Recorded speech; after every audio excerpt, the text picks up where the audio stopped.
Welcome to day 5 of the theCruiseView's beta sailing. Today I'm coming to you from the 4th floor of the Great Gatsby dining room on board the Grandeur of the Seas. Today we finally reached land. After 3 days of sea, we've reached Cozumel, Mexico, the first port of call on this 10-night Western Caribbean itinerary sailing out of Baltimore, Maryland. This morning we got to experience a rare nighttime docking as we got pulled into our slot along the International Cruise Pier in Cozumel, Mexico at just after 7 a.m., which was earlier than the scheduled sunrise for today.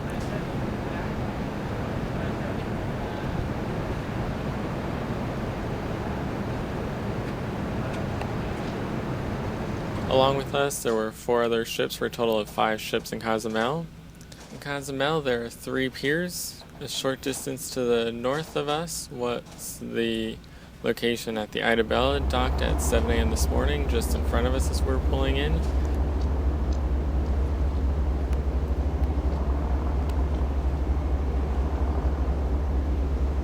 Along with the MSC Divina at about 10:30 this morning.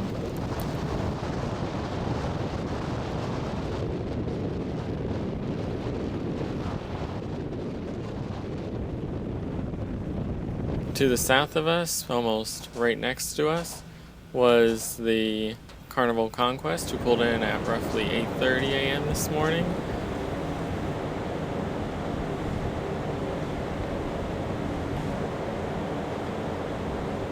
Along with the Carnival Ecstasy at roughly 1:30 p.m. this afternoon.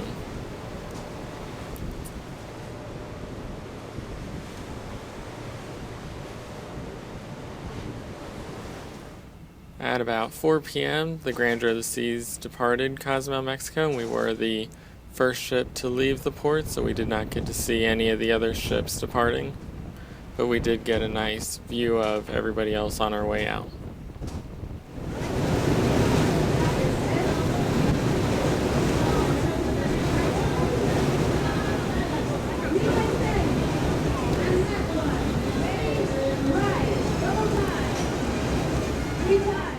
To put all these ships into a little more perspective, I got a few interesting little stats here, as oftentimes the quantity of ships does not actually match what they mean. So with 5 ships in port, the total gross tonnage was roughly 456,184, which is about the size of the Oasis and the Allure combined. Yet those 5 ships carried 14,513 passengers roughly, significantly more than the Oasis and Allure combined. If lined up end to end, these 5 ships would be roughly 4,643 feet long, putting them at over a mile in length, and if side by side, 567 feet wide. If you were to slice all the decks apart and stack them as one large ship, there would have been 63 total decks. For today's weather, prior to our arrival in Cozumel, the forecasted temperature was 79 degrees with an estimated wind speed of 5 miles per hour and partly cloudy with a few stray showers early in the day. However, at our time of departure, the forecast was only 73 degrees with 29 mile per hour winds and cloudy with scattered showers all day long. So clearly things did not match up, which disrupted many people's plans for the day. The sunrise, as I said, was after our arrival at 7:28 a.m. with the sunset at 6:25 p.m. after we had already departed. So with the weather not cooperating today with many people's plans, what did we do? Today, our excursion was canceled by our own choice due to the poor weather conditions. It wouldn't have been a very nice day to spend at the beach, so instead I stayed back on the ship and explored the area around the cruise pier itself.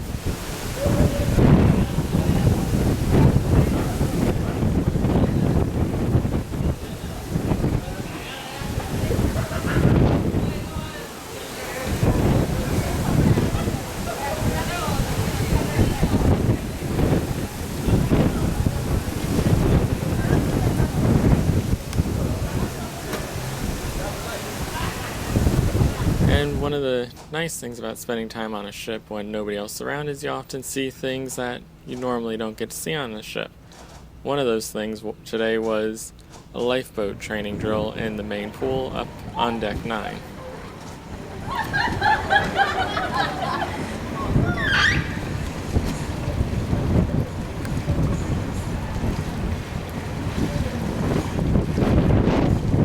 So as the day progressed, the weather continued to get worse. We didn't get as much rain in the afternoon as we did in the morning, but the seas continued to worsen and we started to develop a sea breeze, so that by the time we departed, you could feel the sea breeze misting all the way up to deck 10, and the winds pretty much cleared all of deck 10 out.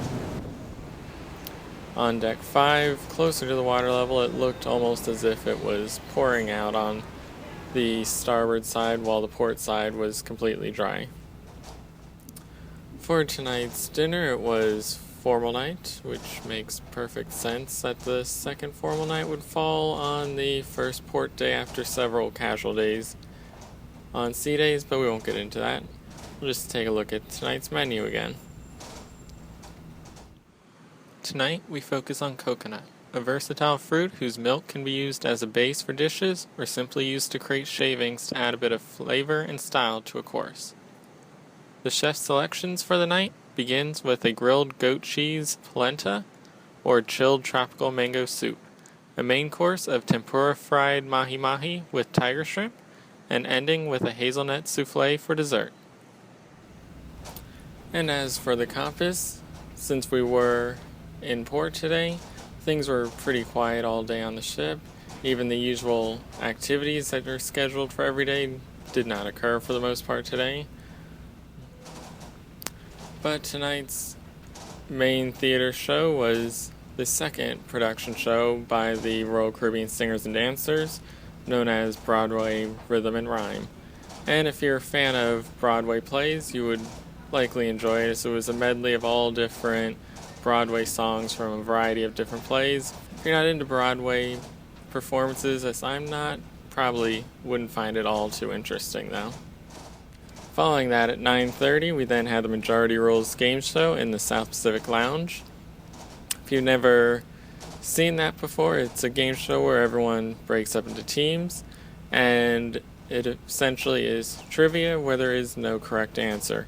Everybody puts down the answer to the question, hands it in, and whichever answer is given the most is what's deemed the correct answer, and everybody that picked it gets a point.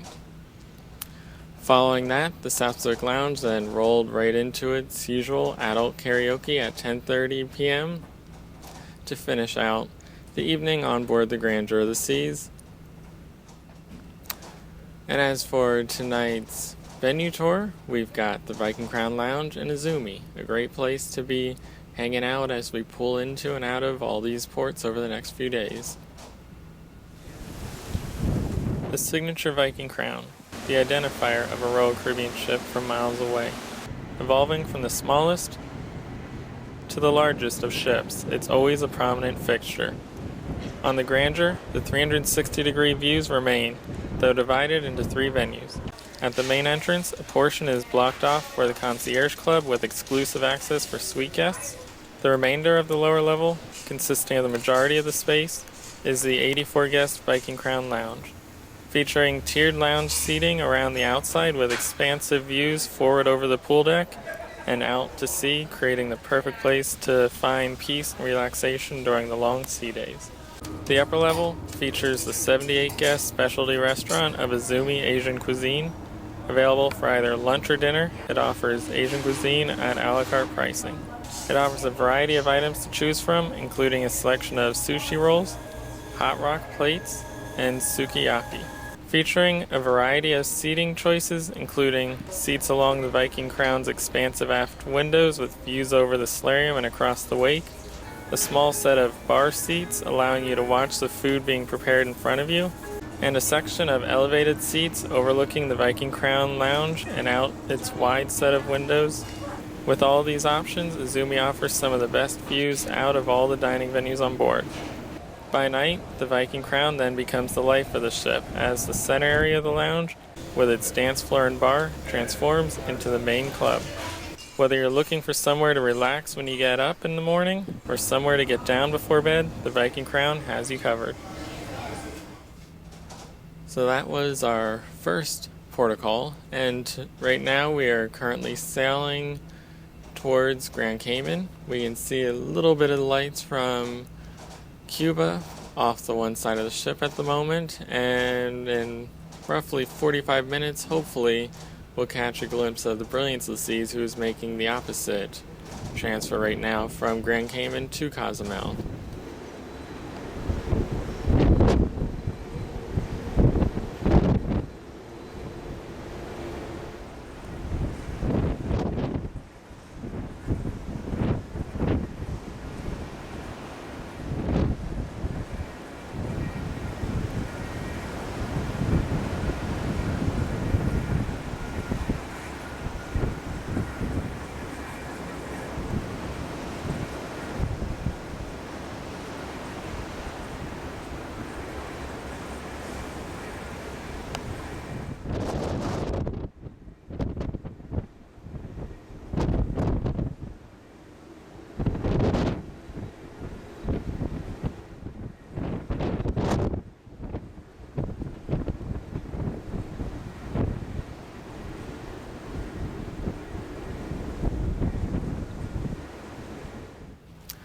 But that's it for tonight. Hopefully tomorrow we will be able to successfully dock in Grand Cayman, as it is one of the ports where you are required to tender, and there is some rain and possibly heavy seas still in the forecast, so that is possibly in jeopardy at this moment. But hopefully everything will go as planned and we'll actually get to enjoy Grand Cayman. So thanks for watching tonight, and as always, I'm Picone. You can follow me at Picone on Twitter, and be sure to stay tuned for the links and watch again tomorrow.